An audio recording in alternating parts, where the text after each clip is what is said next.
see that, the first thing you think about is, oh, let's take a step.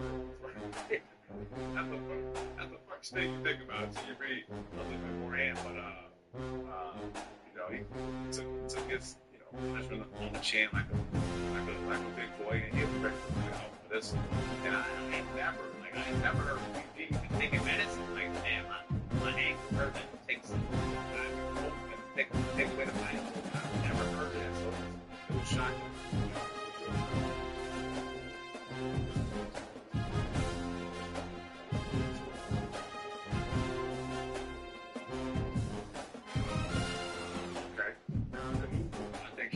I think he's a player that I watched. I'm like, man, he got a lot of size. Like, I didn't know he could burn it. Raccoon City, the populating of roughly 100,000. Nestled against the Berkeley Mountains, surrounded by the major bridge, traveling in the 60s, and an underground rail system that was already falling apart before a single corpse got back up. And in September of 1998, the entire thing collapsed in about 9 days. Now, most people look at Raccoon City and see a story of a zombie outbreak, but I look at it and see one of the most realistic infrastructure collapses ever accidentally written. There's a giant huge black holes, followed by a weapon below their trench coat, weapons they run you down on your roof. Raccoon City that lost its water supply, its police force, its medical system, and government in under 2 weeks. In the zombie, they were devastating. 90% of the population turned, but they had every advantage in collapsing city contaminated water to be infecting from them. HG sabotaging the defense from the inside. One bridge of for 100,000. They didn't beat Raccoon City on their own. The city's infrastructure was and by saying the zombies couldn't do it alone, but the city made their lives that much easier. So they couldn't find out if you could survive the 1998 outbreak in Raccoon City. Not the young Canadian roundhouse kicking your way out, or a Jill Valentine and Skirt beating the brakes off of the nemesis, but as you or me, a regular. That is the question. And if you've never played Resident Evil, we can break down everything you need to know from the city as we go. Before we talk about the outbreak, we need to understand what Raccoon City actually is. It gives us a surprisingly complete picture, and it's not good. Raccoon City is a company town. Now, metaphorically, corporations. 50% of the workforce, depending on which source you can pull from. They funded the hospital. Campaign. They built the utilities. They had people inside city government, inside the police department, and inside the university. This is a city where it controls the economic engine, the political infrastructure, and the emergency response chain. Now, why does that matter for survival? Because in a normal city, things start going wrong. You have distributed failure points. The hospital is independent. The police chief answers to a civilian chain of command. The water utility has its own oversight. In Raccoon City, all of those systems roll back to a single point of failure. And that single point of failure is also the entity that caused the outbreak. Now let's talk geography. The city is semi-enclosed by the Berkeley Mountains.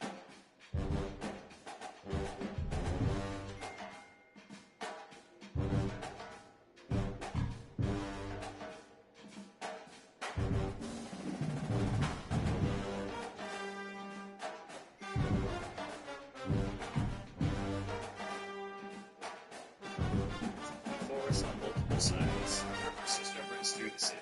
The circular river, which connects to the dam, that supplies the municipal water. There's one major highway road in Raven City that serves as the primary evacuation hub. 100,000 people. A single. If you've watched some movie videos of cities collapsing, you already know where this is going. Control points and single evacuation routes are a death sentence in any collapse scenario. It doesn't matter how common you are. One overturned vehicle, one bottleneck, one checkpoint, and that artery becomes a parking lot full of people waiting to be used. And then we have the Underground Rail, the Kite Rose Railroad. It was already functionally adapted outside of commuting hours by 1998. Tunnels were deteriorated. Structural repairs weren't happening. So your underground escape road is a complete subway system that most residents probably don't even use. And the tramway connects into the mountains towards smaller communities like Stoneville that's next to Raccoon City, with a population of roughly 100,000. Nestled against the Berkeley Mountains, surrounded by forest, serviced by a single major bridge, a tramway from the 60s, and an underground rail system that was already falling apart before a single corpse got back up. And in September of 1998, the entire thing collapsed in about 9 days. Now, most people look at Raccoon City and see the story of this field, right? But I look at it and I see the most realistic infrastructure collapses ever accidentally written into the video game. Because if you strip away the liquors, the giant mutant eyeball monster, and the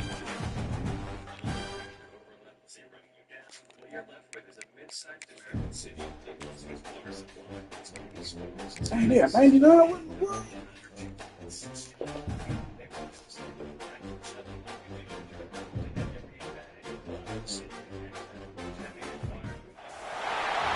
said the only constant is change in college football, but over more than 150 years, there have been some things that you can count on. If you can run the football, you have a chance to win. And boy, do we have guys who can do that in this one. Hello, everyone, and welcome to the home of the USC Trojans, the storied Los Angeles Coliseum.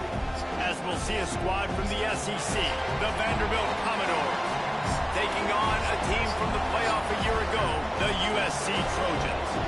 For EA Sports, I'm Reese Davis, Jesse Palmer, and David College with me. Guys, can't wait to get this started.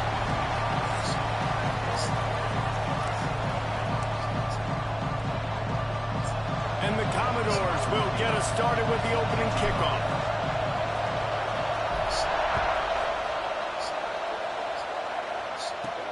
On the run from inside his own 5. Really disciplined job by the coverage unit to get down there and make the stop at the 19. So the USC Trojans offense will take the field first. We have got a tremendous matchup between these two running backs, both stars in their own right, and David, both ready to make a huge impact. I mean, how fun is it to have two guys, one on each side, when they have the football, like they can go the distance. Just dynamic speed, great vision.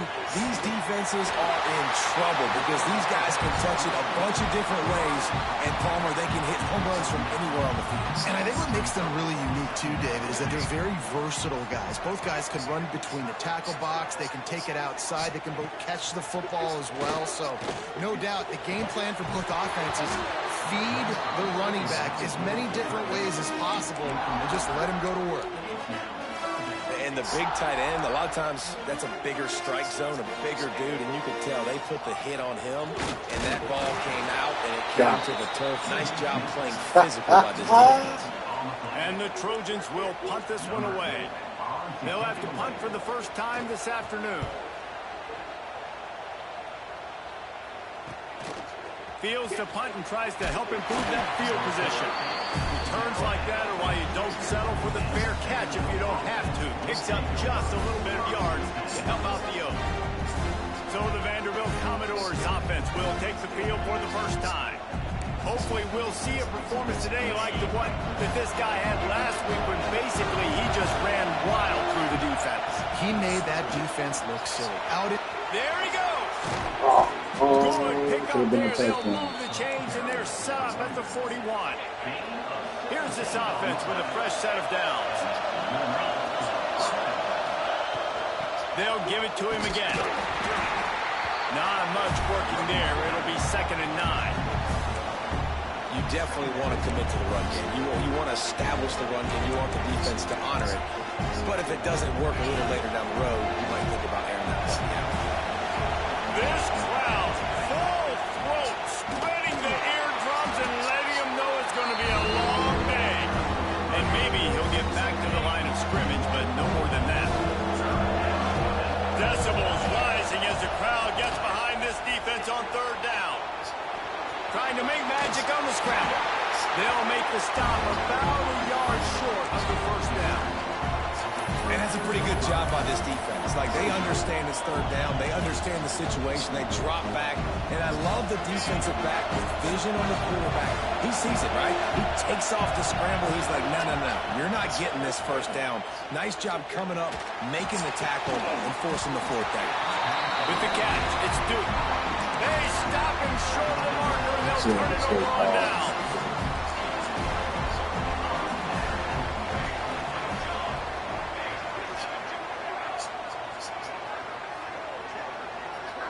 Looking to throw, it's Montgomery.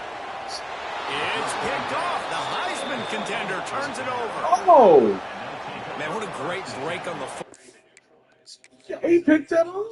With survival planning or zombie outbreak daydreaming. They imagine the outbreak starts with a horde in the streets. It doesn't.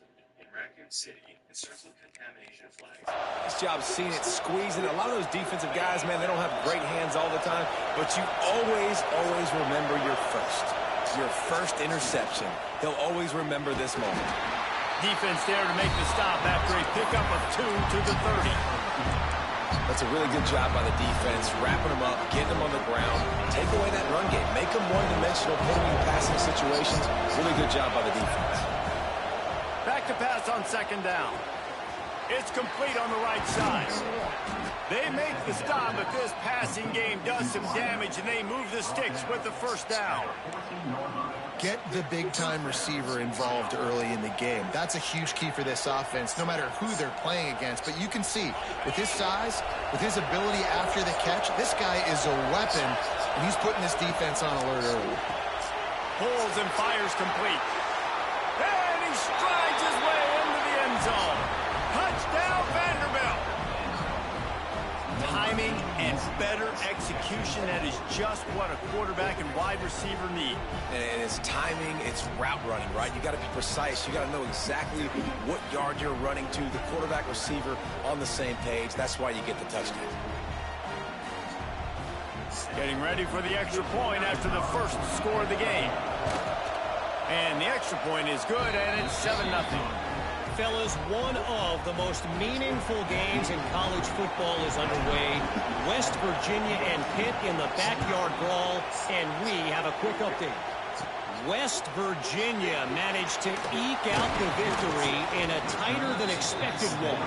And they'll savor this one in Morgantown for some time, no matter the final score. A collision between ranked teams always impacts the big picture, fellas, and it appears that's the case again today. Yeah, how about that? Sounds as if they had a good ball game there. Kevin, thanks for the update.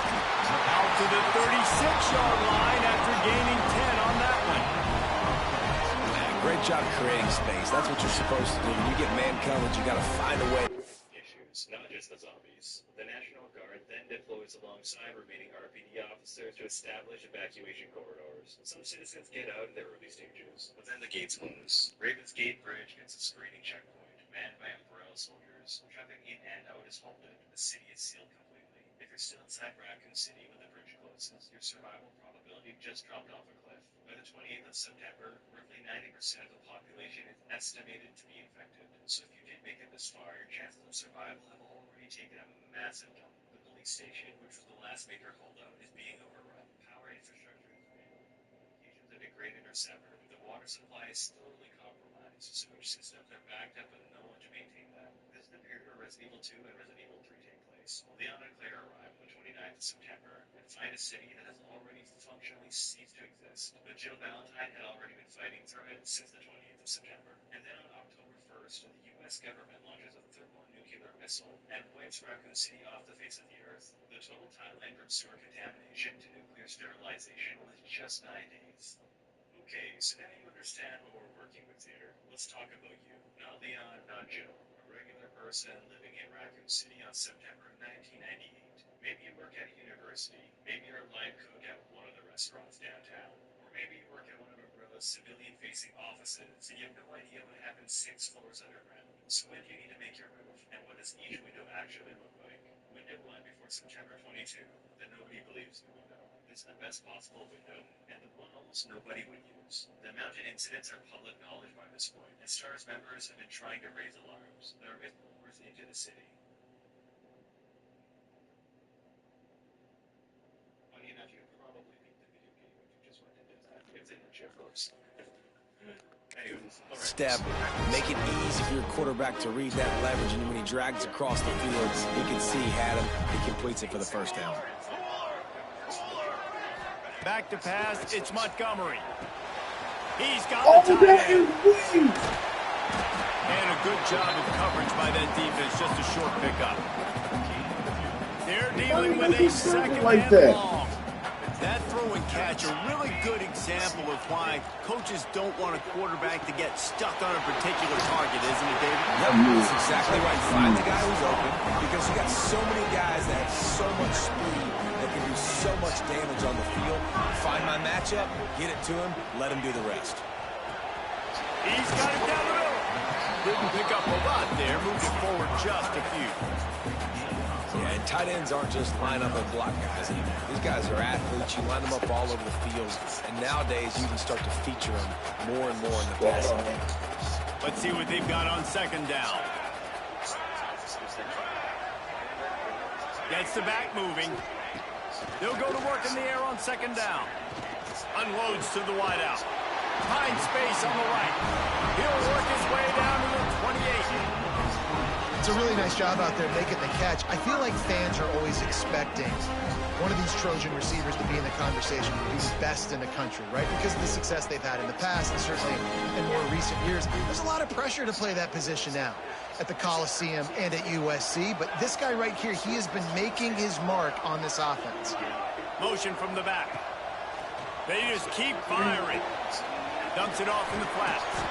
And he was fortunate not to lose yardage on that play, able to wedge it back to the line of scrimmage.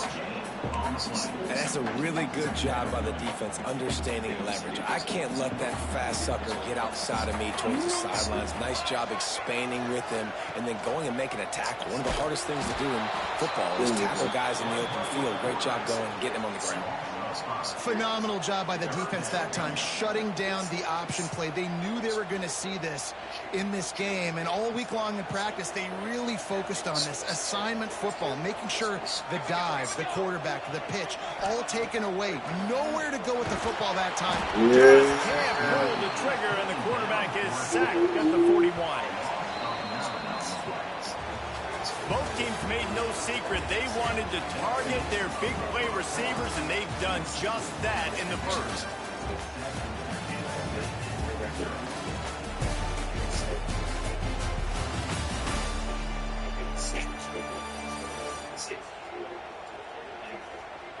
They are lined up and ready to go and get things started here in the second.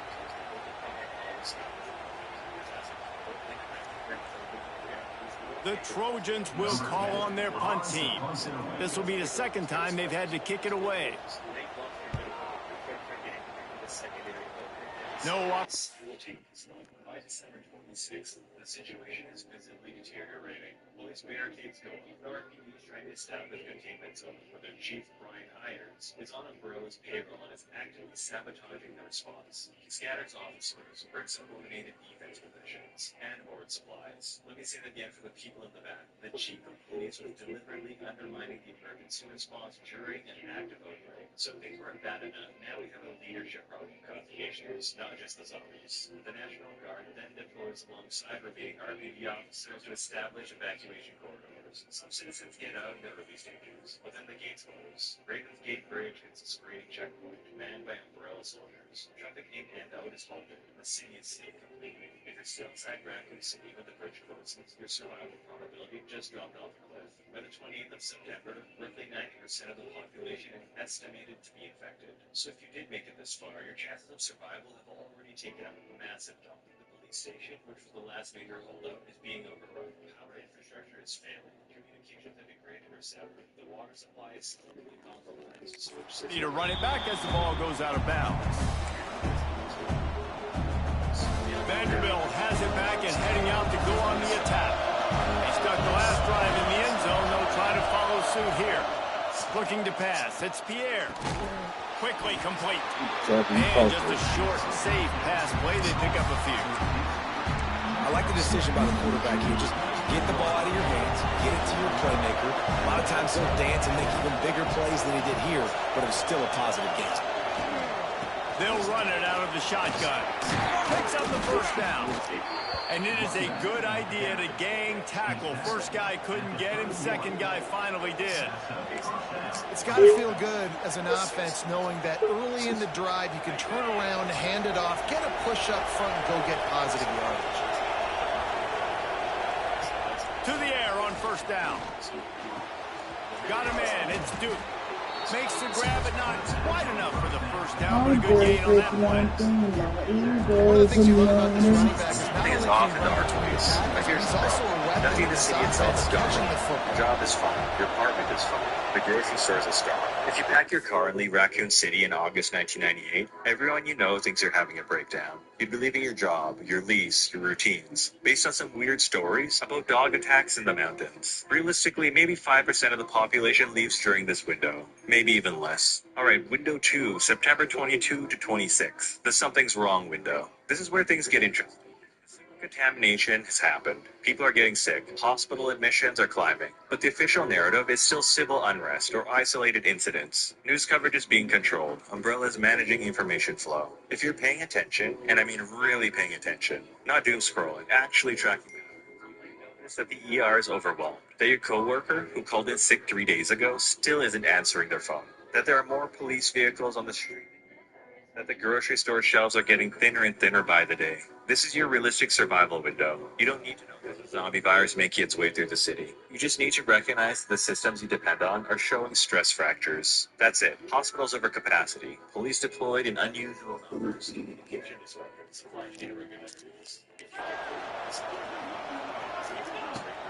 Give to the back.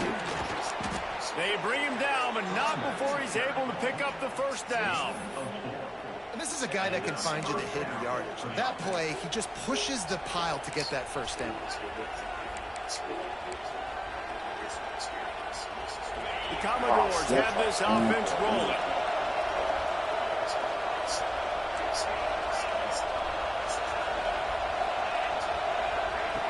Looking to throw on first down.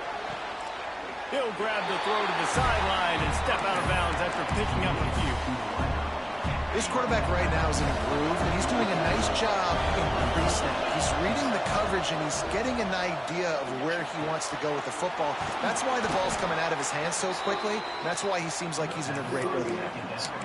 Right, second quarter, getting closer to the half. Offense is still having a lot of success stringing some first downs together. Defense is going to need to figure something out before they get to halftime. Hard running there. They'll get him stopped at the 34. He's got 10 yards on that one and a first down. Every offense wants to be able to run the ball and be physical, especially on first down. And you want to create second and short, third and short, or just get first downs like that run right there. He is going nowhere. Stop at the line of scrimmage. That's a really good stop by the defense, Jesse. They need a few more. You've given up a bunch of yards on this drive and a bunch of plays, but all that matters is keeping them off the scoreboard. Yeah, it's that bend, don't break mentality you're seeing right now, and this is the point where this defense has just got to lock in. When these wide receivers work the middle of the field, so much of this is feel. Understanding where the holes are in the zone or understanding how to get leverage on a man. And these wide receivers are dangerous nowadays because they do it so fast and see that so quick and make those plays over the middle. A quick completion to the left, looking for the first down. They've got enough for the first down, and they're in the red zone at the 20. How many first downs is that just on this drive? We're going to have to get the training staff to give some IVs and get some bananas, and we better stay hydrated because at this rate, the defense is going to play way too many snaps. Nice pickup on the ground there, and they'll move the sticks with the first down. The interesting thing about these RPOs is it takes a lot of communication. You know, the quarterback sticks it in the belly of the running back, and the running back doesn't know if he's going to take it or not. And you could tell, took the football, got north-south, got upfield, got a great positive game and a positive play. Looking for the end zone. That completion has them right on the doorstep. They'll mark it at the 1. Man down on the play as the officials take a break to let him be checked out.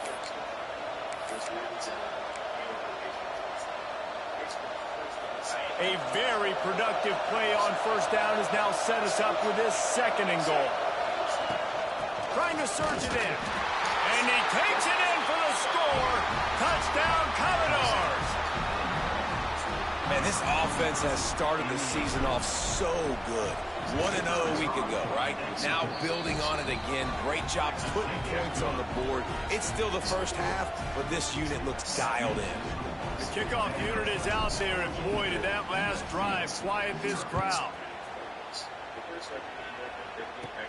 From inside his own 10, he'll try to help out their field position. Oh, what in the world? Oh, what motion. There he goes. Open it up. He will score. Touchdown, Southern Cal. This coaching staff was trying to identify playmakers on offense early this year. How about the start of the season this guy has had? Scored in their first game, scored early in this one. Defenses up to this point don't have any answers for this guy. It bounds through the back of the end zone. It'll be a touchback. Vanderbilt has the ball again, and here comes that Commodore offense. Last drive went for 6. We'll see if they can do it again. Let's see if they can get something going here late in the half. Breaks into the open. And they'll pick up the first down and mark it at the 47.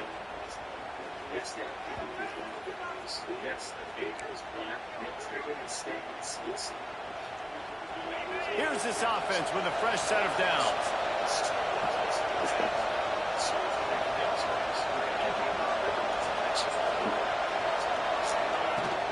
Might as well give it to him again. Gets it past the marker. Good pick up there. They'll move the chains, and they're set up at the 41. They've come out with answers on this possession, and now another first down. From the gun, they'll try the middle. They've got it inside the 30. They'll mark it at the 28. It's first down. Guys, you never want to sound the upset alert bell too early, but might be time to at least know where the button is for it. Know where the button is, and listen, there's no need to panic yet, but if you're the unranked team, just like this, when you're playing a better team, you want to come in and you want to hang around, Jesse, and they're doing just that, stay in this game and have a lead. Yeah, the unranked team, they've been playing with more intensity in this one. I think if you're a leader right now on the ranked squad, you've got to be talking to your guys and waking everybody up. This coaching staff is going to have to make some halftime adjustments. Got some room in to the goal line. And he's loose, and he'll take it to the house. Touchdown, Doors. And that's the way you execute on offense, man. You keep your foot on the gas. Try to make this a 2-score game. You do with that touchdown. This offense executing beautifully. The defense is going to have to find something in the second half to get some stops. Lining up to tack one more onto that lead. And the extra point puts them on top 21-7. And let's check in with Kevin Connors in the studio. Kevin? Guys, wanted to give you a quick update on a game happening in the ACC.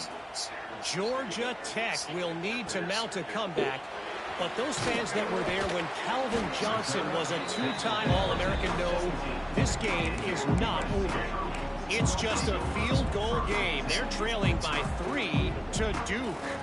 Any major changes in this ACC standoff, you'll hear about them first from us, gentlemen. Thanks for the update on that one, Kevin. Let us know when it goes final. We've got a timeout here late in the first half, and they'll try to get more points on the board before the break. And the Trojans with myriad options after that big pickup on first down. Back to throw, it's Montgomery. Got his man in the middle. And this one will be stopped for no gain. Quick timeout from the offense to save precious seconds. The Trojans line up trying to move the sticks on 3rd and short. They'll try to pick up the first through the air. Grabbed over the middle. It's Rousseau. Doesn't quite make it to the first down marker. He's a yard short. And the Trojans decide to punt it away.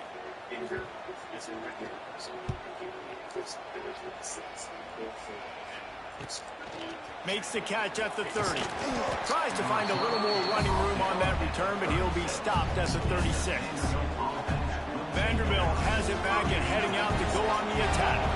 There's enough time left in the half here, David, to make something happen. Dang right. I want to be aggressive. I'm not backed up in my own end. I can stay aggressive here. Try to get a field goal, Palmer. Try to get in range to get some kind of points before half. Yeah, 2 biggest things are you got to protect the quarterback, and the QB cannot throw a pick here in this situation. If you do those 2 things, you got an opportunity here to steal some points. Oh, he caught that. Anyway, He's into enemy territory and out of bounds at the 47. Got like that big, reliable security blanket. And that's what tight ends are a lot of the times. They're just usually big, huge guys that if I throw it anywhere near him, he's going to pluck it, catch it, and give me some positive yards. They stop him almost immediately. Short gain there, and still a little ground to cover to pick up the first. Quick timeout call by the offense after the play.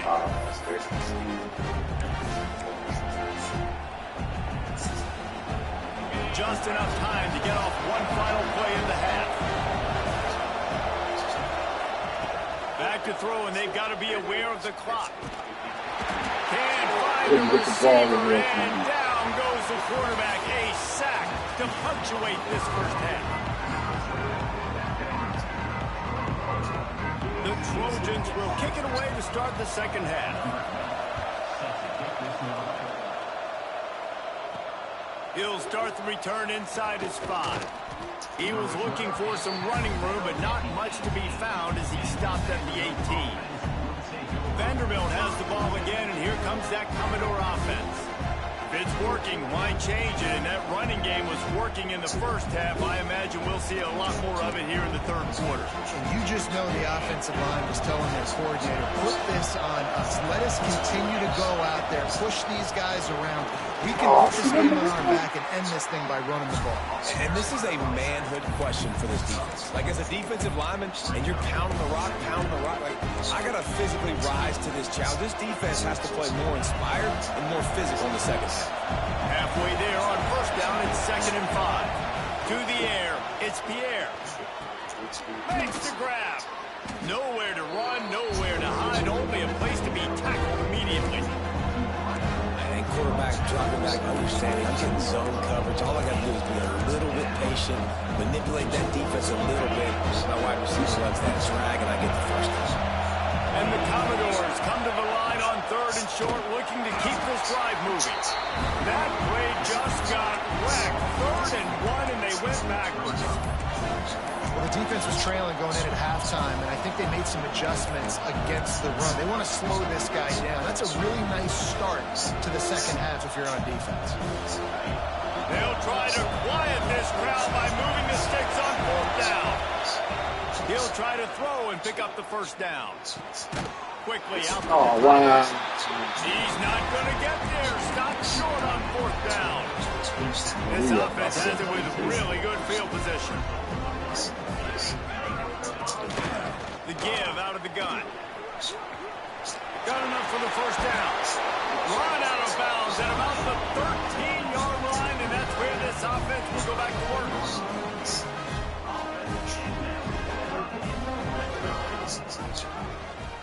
He'll pull it on the read. Got enough space. Touchdown, USC. A Lazarus-like comeback is underway. The defense has got to do a better job of taking the most dangerous man. That's the guy with the football in his hands. Force him to do something with it. You can't just let him keep the ball and go score. And they did tack on the extra point. He'll bring it back from inside his 5. Didn't find any crease in that kickoff coverage, and he'll be stopped at the 17. Vanderbilt has it back and heading out to go on the attack. They're still holding the lead, but hoping to flex a little muscle on this drive.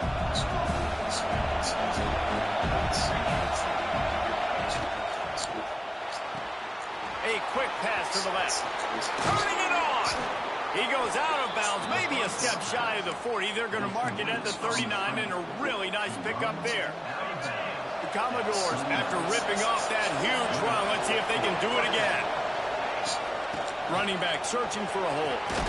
Got the first down and still on his feet.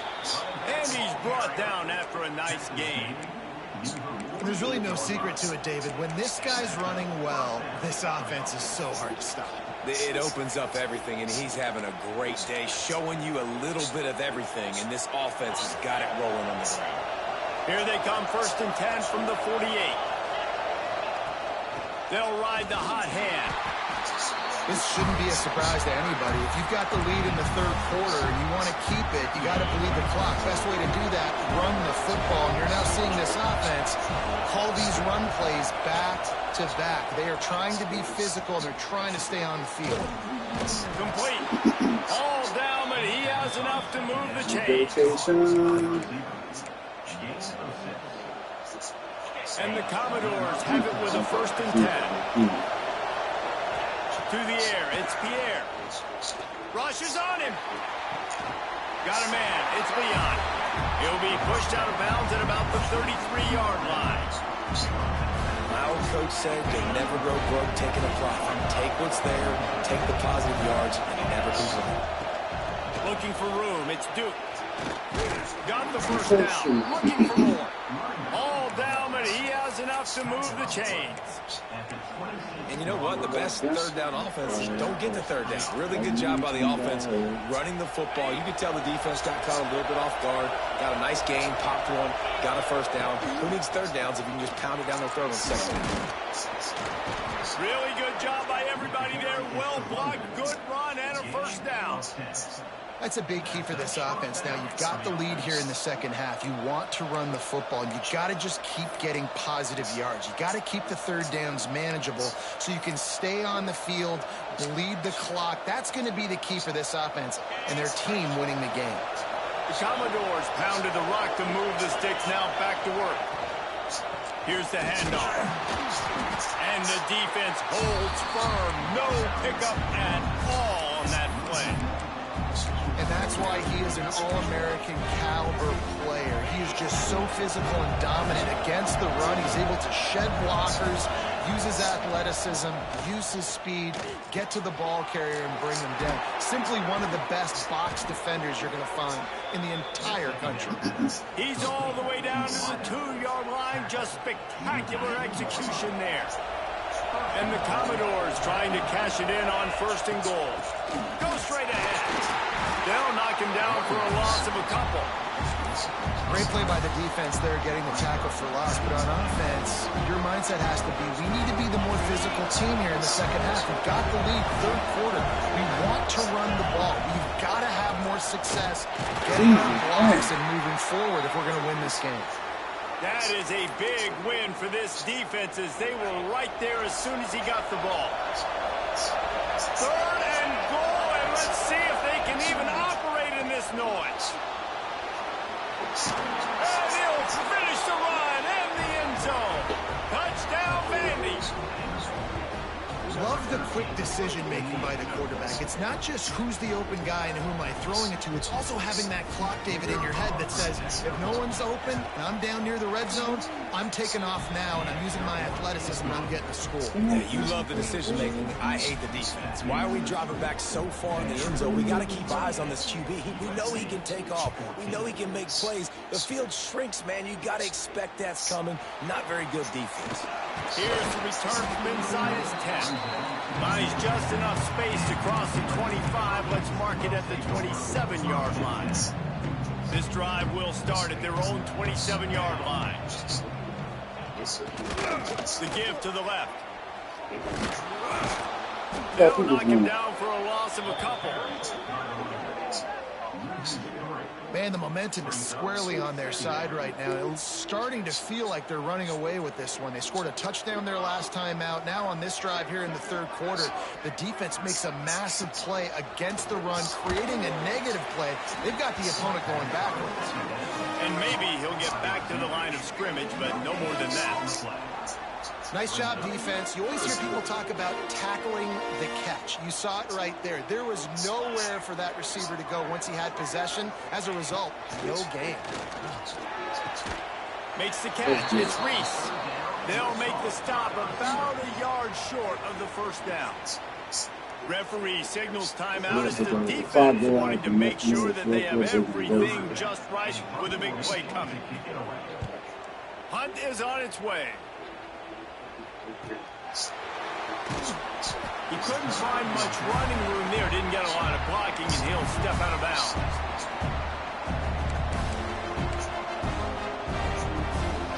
They'll snap this one to start the drive from their own 22. To throw, it's Pierre. Finds his back in the middle. He's brought down quickly. Minimal gain there. Still a bit short of the first down. That's it for the period, and it's Vanderbilt holding the lead. And they've built a comfortable lead after 3 quarters of play. Let's take a look at how we've gotten here.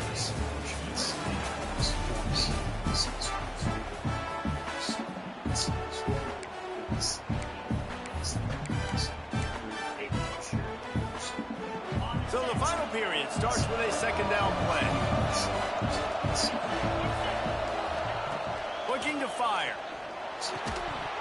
And that's going to fall to the ground incomplete. That was a physical matchup there. Third down coming.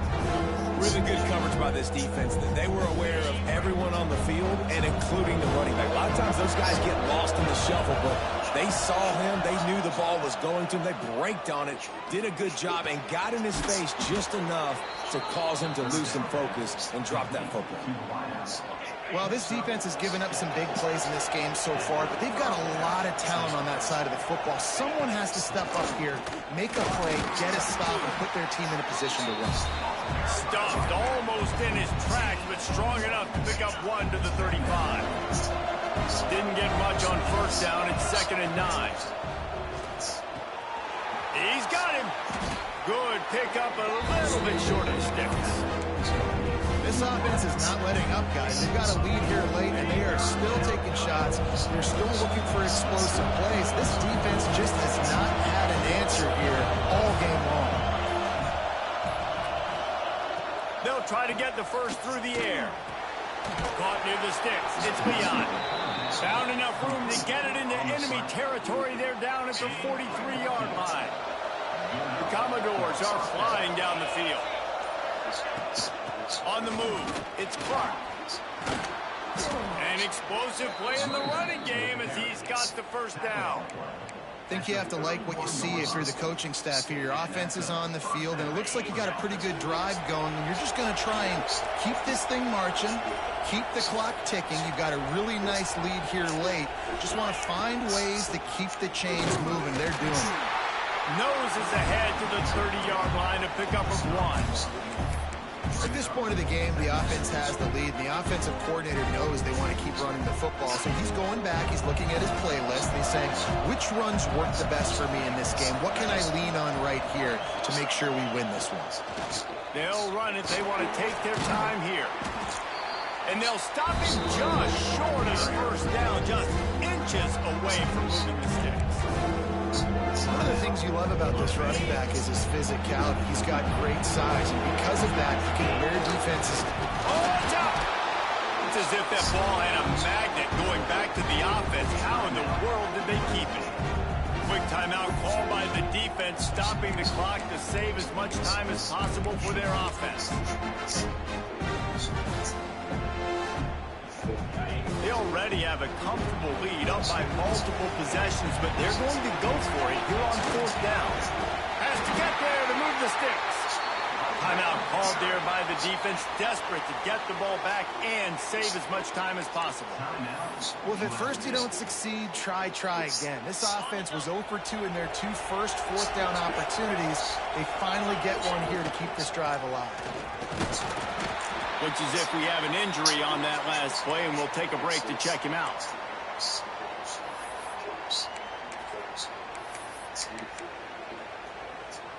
After the 3-yard pickup, they come to the line, 2nd and 7. Back to pass, it's Pierre. Firing to the right, complete. The tackle is made, but he's got it 1st and goal from the 6. I love an offense that wants to stay aggressive. Even when you've got the lead late in a game like this, right, you still try to find your playmakers and get them the ball in space, and that is exactly what this offense is doing. The officials stop the clock for the 2-minute timeout, and the offense is that much closer to victory.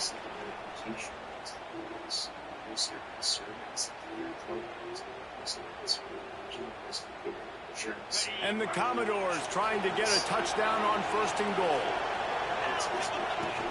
They'll try to get it in with the run. And he was fortunate not to lose yardage on that play, able to wedge it back to the line of scrimmage. That's a fantastic play by the linebacker. He has such tremendous instincts. As soon as he sees run, he's coming downhill. He's got great speed. He gets you on the ground. That's why he's one of the best linebackers in the entire country. Quarterback needs to make a better throw there. Incomplete. Well, this defense knew coming in they were going to see some RPO. They were going to see some quick game. A nice job there taking the throw away from the quarterback. On 3rd and goal, you can't hear yourself thinking here.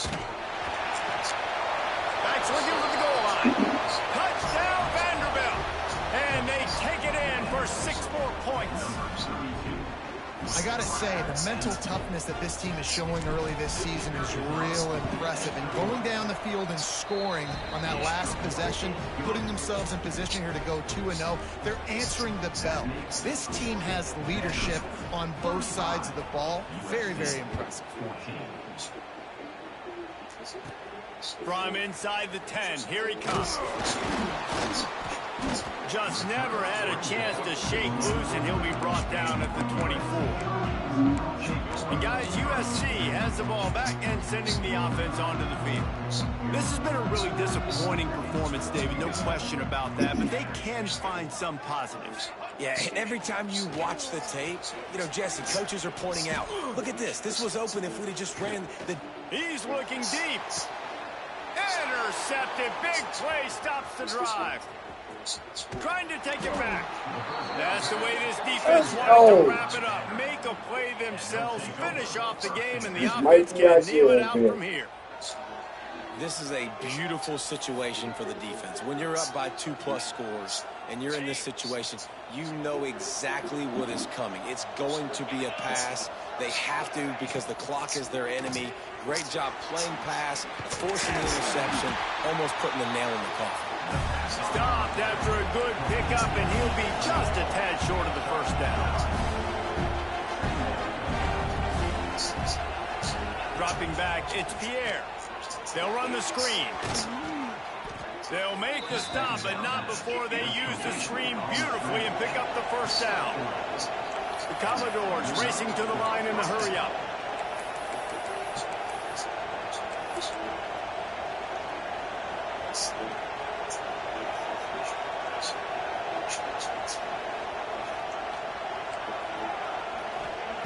Looking downfield on first down.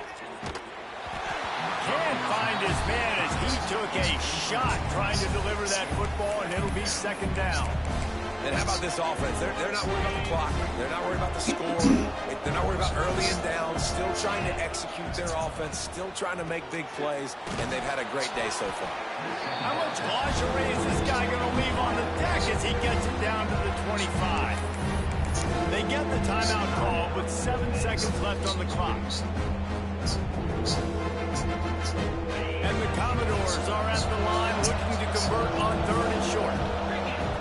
Snap from the gun on 3rd down. Grab near the sticks. It's Leon. He's stopped and forced out of bounds just short of the 10-yard line. They'll mark it at the 11. Nothing like stomping a guy in the teeth when you got him down. They'll try to tack on 3 more.